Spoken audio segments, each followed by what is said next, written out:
Hello there and welcome to video number 2. When you use the library catalog, you will come across some different symbols and terms. It's not a lot, but it's helpful to know.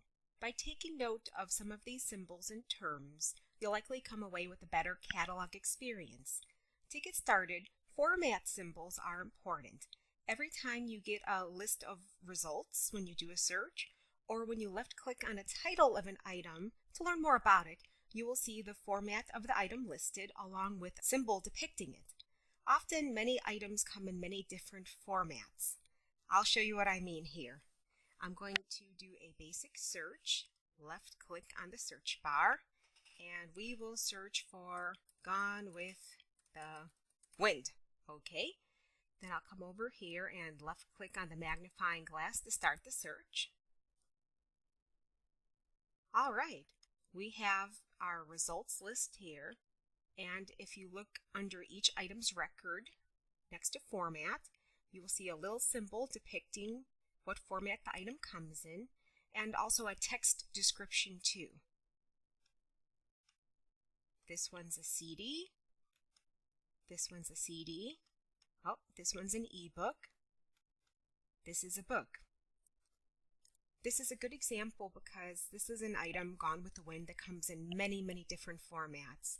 And simply by checking the symbol, you can be sure that you're getting the item that you want. Next, we have the home symbol in the catalog. It is and will always be located in the red toolbar at the top of the screen. It's all the way to the left here, and of course it looks like a little house. By left-clicking on it, it will take you to this basic home page where you can start a whole new search, look at library information, and also look at book reviews and recommendations. Also, the top right of the screen features the accessibility mode symbol. It looks like a little small wheelchair. By left-clicking on it, you can turn on the catalog's accessibility mode, thus making it compatible with computer accessibility tools.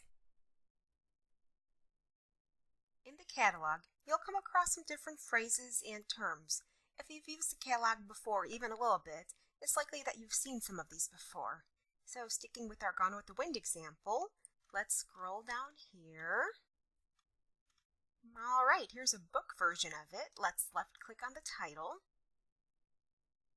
and then go down. This is a common one here. Stacks. You'll see location, stacks, status, stacks. So you might wonder, what exactly is that? Stacks simply means available, that the item is present and available at the library. In the catalog, you'll also come across fiction and nonfiction from time to time. You might see it in an item's record here. If we go back to the search results, you'll sometimes see it in the filters. A few other places you'll come across it. So you might stop and wonder, well, what exactly does that mean? What's the difference between the two? In short, fiction in general is commonly described as something that's creative or made up with made-up characters. Often fiction is meant to entertain. Examples include things like the Harry Potter book series or the British mystery TV series Father Brown. Nonfiction is commonly described as something that's based on real-life people, real events, real information. Often it's meant to educate. Examples include books about vegetable gardening, perhaps a documentary about World War II, or even a magazine about health.